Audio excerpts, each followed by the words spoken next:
E a solitária foi um período assim de 10 dias que eu fiquei ali. Foi muito duro assim fisicamente, porque ali a gente não tinha condição assim básica de higiene nenhuma, não tinha chuveiro, não tinha papel higiênico, não tinha sabonete, não tinha escova de dente, era muita barata, um lugar sujo no chão, a comida era impossível praticamente de comer, colocavam luzes muito fortes para você ficar 24 horas com essa luz na sua cabeça, então você não sabia se era 3 da tarde, 3 da manhã.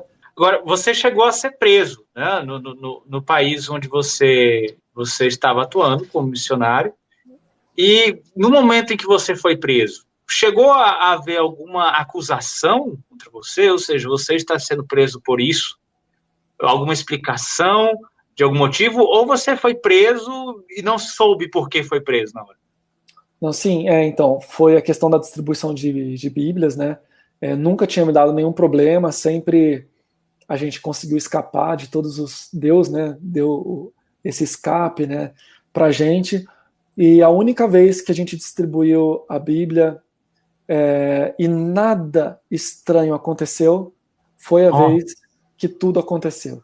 Porque a rede social, ela ajudou muito e ela atrapalhou muito. A, uhum. a gente se distribuiu numa cidade que ficava a 300 quilômetros da nossa, eu e um obreiro americano, que era meu parceiro lá, e distribuímos cerca de umas 200 Bíblias naquela noite. E nada de mal aconteceu, e a gente voltou para casa super feliz. E aí, dali 2 semanas, ele foi de férias para os Estados Unidos, que era o verão, né, o inverno brasileiro, o verão nosso lá no Hemisfério Norte, em julho. E aí, eu também fui de férias para o Brasil. E estava tudo tranquilo, nada de mal aconteceu. Porém, no dia que a gente distribuiu, a gente terminou 5 da manhã. A gente chegou em casa às 8 da manhã, 3 horas de viagem. E aí eu dormi a manhã inteira, que eu estava a noite inteira acordado. E aí, meio-dia, 1 hora, a gente saiu, eu, minha esposa e meu filho. A gente foi para a capital, que eu ia fazer o discipulado com um amigo meu, que eu estava estudando a Bíblia com ele na capital. 2 horas de viagem, 200 quilômetros. No caminho, começou a chegar no WhatsApp da minha esposa, no grupo das mulheres do bairro, todas Ah, árabes, muçulmanas, um videozinho de uns 10 segundos de uma Bíblia com um cartão, que a gente fez um cartão com um versículo bíblico, e no verso do cartão a gente colou um memory card, um cartão de memória, com muitos artigos, a Bíblia ali também online, sites, aham. o filme de Jesus, todo esse material nesse memory card. Então tinha um videozinho de 10 segundos, o cara folheando, mostrando o cartão, e colocou nas principais páginas do Instagram e Facebook do país, de jornalismo. E a legenda era: nessa madrugada foram distribuídos essa Bíblia dos cristãos aqui na minha casa, e se você tiver alguma notícia de quem fez isso, alguma pista, denuncie para a gente pegar essas pessoas.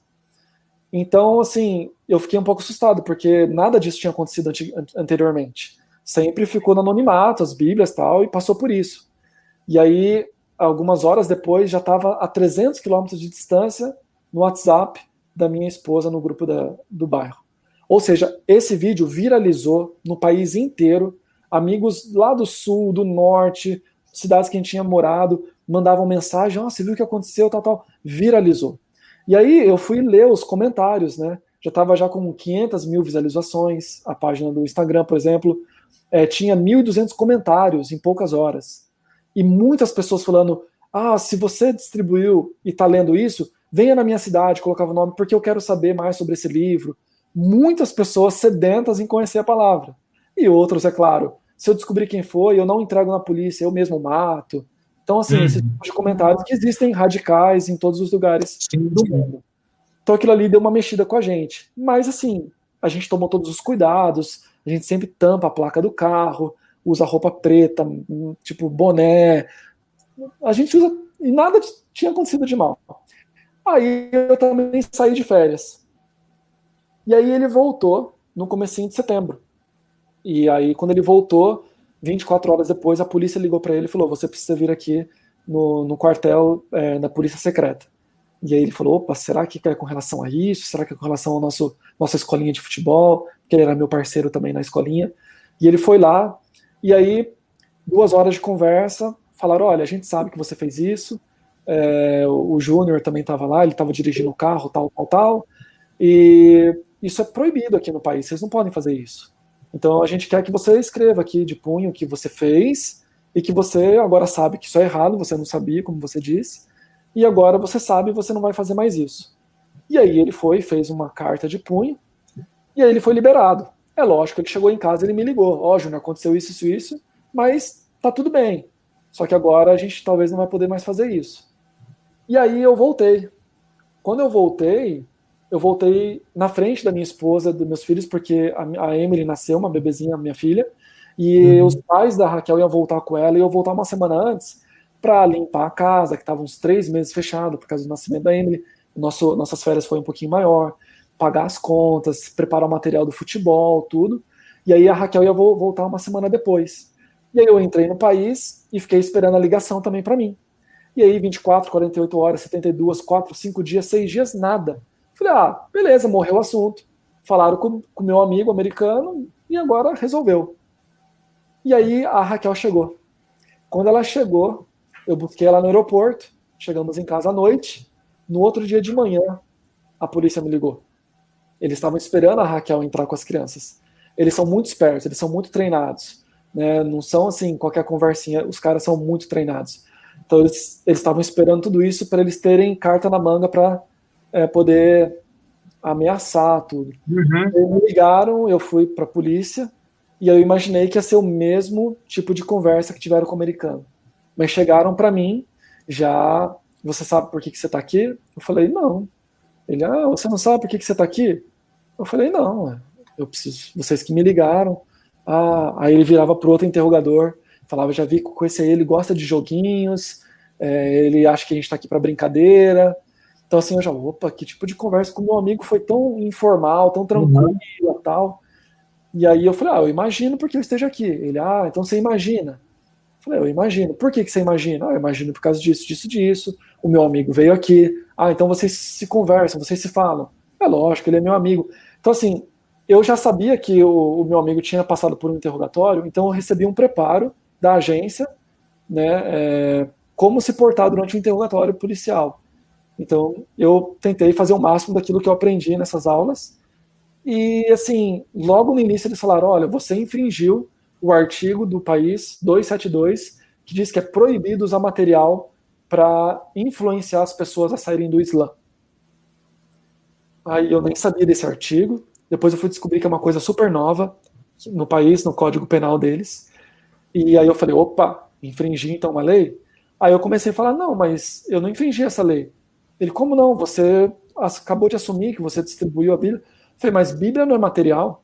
Então eu comecei a usar assim de uma estratégia para mostrar que a Bíblia, o Corão cita o Antigo Testamento, então se o Corão cita o Antigo Testamento, eu estava dando um favor. E começou aquele interrogatório, aquela pressão, e eles falaram, você vai sofrer 6 meses de cadeia, de pena mínima, ou 2 anos de pena máxima. Só que o interrogatório começou a ficar cada vez mais complicado, complexo, eles começaram a sair, eu estou bem resumindo, tá? Mas eles começaram a perguntar quem eram os meus amigos que já aceitaram Jesus, se eu tinha amigos. Eu falei, eu não quero falar sobre isso. Ué, como você não quer falar? Eu falei, essa pergunta não tem nada a ver com aquilo que eu fiz, com o artigo que supostamente eu quebrei? Você não tá na posição de escolher as perguntas. Então eles ficavam bravos, batiam na mesa, chegavam perto de mim, gritavam comigo e tal. E eu fiquei firme ali, não quero falar sobre isso. E aí, então eles falaram, se você não quer falar sobre isso, você vai ser preso. Eu falei, tudo bem, eu vou ser preso então. Aí ele, você reage assim a uma prisão? Aí eu falei, posso te contar uma história? Ele, claro. Eu contei a história de Saulo, a caminho de Damasco. E no momento que a voz do céu falou, Saulo, Saulo, por que você me persegues? Eu virei para ele e falei assim, eu já estou entendendo tudo que está acontecendo aqui. Você não está me perseguindo. Você está perseguindo o meu Deus. Ele, como assim? Eu falei, Jesus, ele se associa com seus discípulos. Jesus falou, por que você me persegue? Jesus falou, Saulo, Saulo, por que você está perseguindo os cristãos? Então, ao me perseguir aqui, porque agora já está uma perseguição. Você já saiu do trâmite de artigo 272, você está me perseguindo, cara, porque eu sou um cristão e você quer saber agora se tem árabes cristãos ou não. Então, você vai ter que se ver com o meu Deus.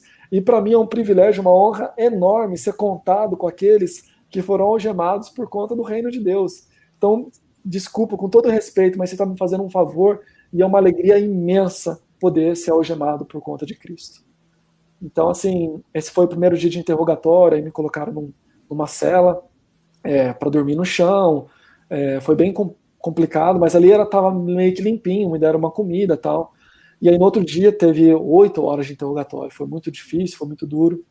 E aí depois desse segundo dia de interrogatório, eles me levaram para um outro presídio numa outra cidade, e lá eu fui colocado numa solitária.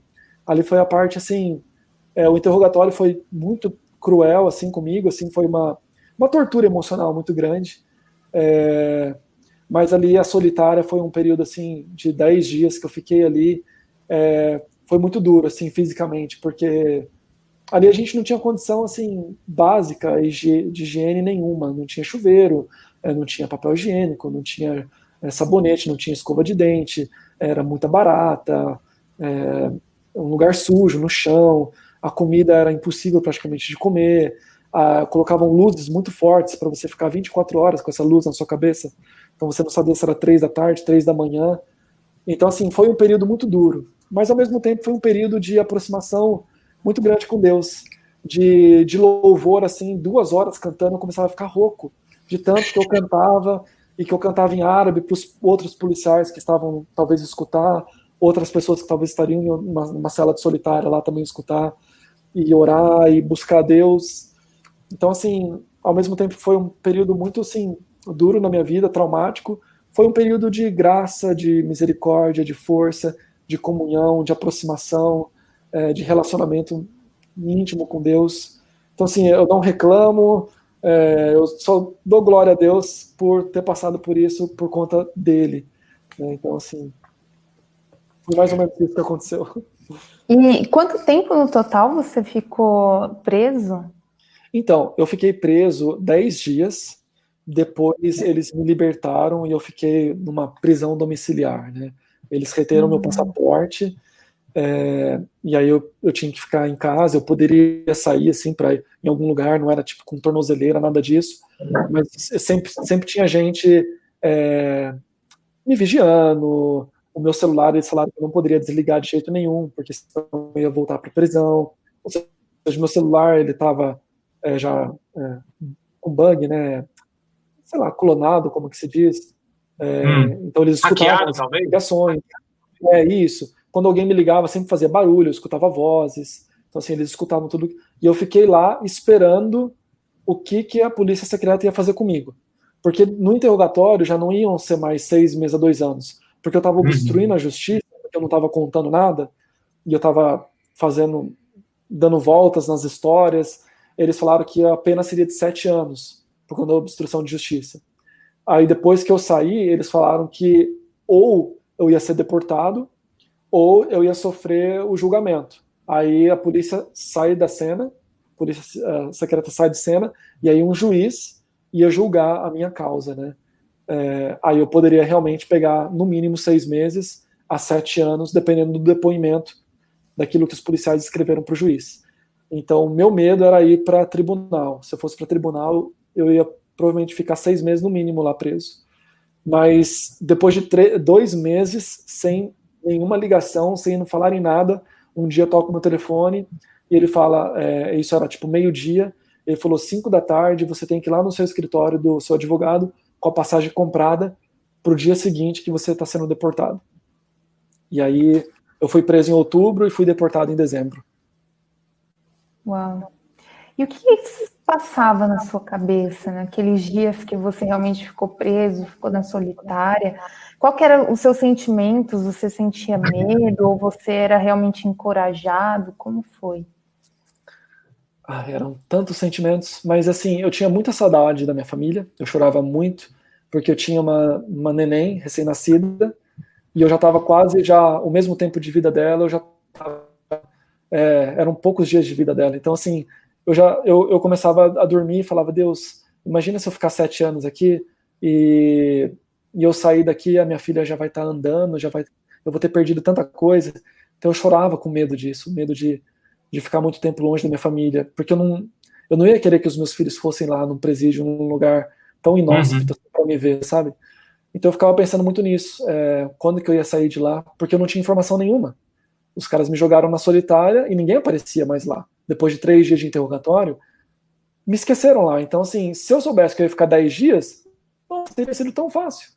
Agora, você chegar no 4º dia, ninguém aparecer por aquela porta, chegar ao 5º dia e nada acontecer, e o 6º, eu falei, agora, me esqueceram aqui? Né? Nenhum advogado podia me ver, ninguém na embaixada brasileira aparecia. Então, eu sabia que a polícia secreta é uma polícia suja, porque eles fazem tudo embaixo do pano. Eles não cumprem os processos, as coisas certinhas. Não é uma polícia militar, civil, que tem um protocolo. Eles fazem o que eles querem, porque eles estão acima de qualquer lei. E se eles chegarem no juiz e falam, eu quero que você dê 10 anos para ele, o juiz vai falar, tudo bem. Porque eles estão assim, é ordem das autoridades máximas do país. Assim. Sim. Então eu sabia assim, que eu estava numa grande encrenca. Então, assim, eu ficava muito com medo de ver minha família assim depois de 7 anos. Isso é uma coisa que me incomodava muito. E depois de alguns dias eu ficava com medo de alguém entrar lá e fazer alguma coisa comigo, me matar, assim, sabe? Eu começava meio que ficar imaginando, ó, se essa porta abrir e o cara vier com uma faca, o que eu vou fazer? Eu me escondo atrás da porta, e quando ele passar eu tento pegar a faca, eu vou dar na perna dele, eu vou ter coragem de dar no pescoço. Então eu ficava pensando, não, mas e se eles não mandarem ninguém com uma faca, entrar alguém com uma arma, com um silenciador? O que eu tenho que fazer?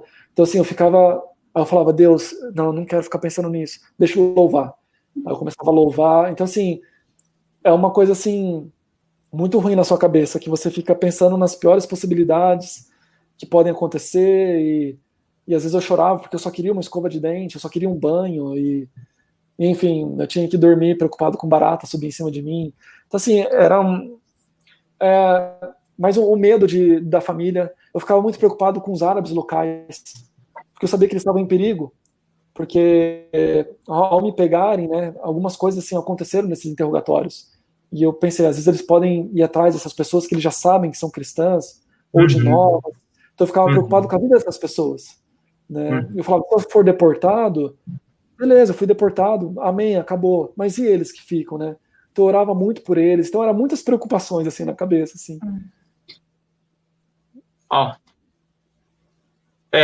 Agora, passada essa situação, vocês ficaram um tempo aqui no Brasil, né? Isso, a Raquel, ela teve que fugir, né? Quando eu estava preso. Isso. Ela fugiu enquanto você estava preso. Enquanto eu estava preso, ela fugiu, porque eu estava numa solitária, mas o amigo americano, ele no 2º dia meu de interrogatório, ele foi preso também. E ele ficou numa cadeia diferente, uma cadeia mais assim, humanizada. E de madrugada, o guarda noturno abria a cela dele e levava ele no escritório dele para conversar. Foi algo assim milagroso de Deus, que essa pessoa ela queria saber por que ele estava lá, e pela câmera, porque na solitária não tinha câmera, mas a cela dele no outro presídio tinha uma câmera. Então ele via de madrugada o meu amigo às vezes cantando, às vezes orando. Então ele queria saber o que estava acontecendo. Nossa. E aí o meu amigo pôde testemunhar para ele. E aí ele falou assim, puxa, usa o meu telefone em particular, porque você não pode fazer nenhuma ligação. Usa o meu telefone em particular para você falar com a sua família. E aí no interrogatório estava ameaçando as esposas. Se você não abrir a boca, a gente vai trazer a sua esposa aqui, vai prender ela. E aí os seus filhos vão ficar com quem? Vão ficar com a embaixada? E a Emily vai mamar como? Então, assim, era muito baixa as estratégias dele. Sim. Só que eu fiquei firme ali, né? Tinha que ficar firme. Não podia ficar falando. Só que aí o meu amigo teve acesso ao celular desse guarda. Então ele ligou na esposa e falou assim, olha, vão embora que estão ameaçando vocês. Então nessa eles fugiram do país antes que elas fossem chamadas e presas. Então eu perdi a linha de raciocínio. Por que eu tô falando isso? Tá. Aí depois ela veio pro Brasil, e aí aqui do Brasil ela ficou tentando com a embaixada, falar comigo e tal. E aí depois, em dezembro, eu fui deportado. Aí então eu tô aqui no Brasil desde o dia 11 de dezembro de 2019.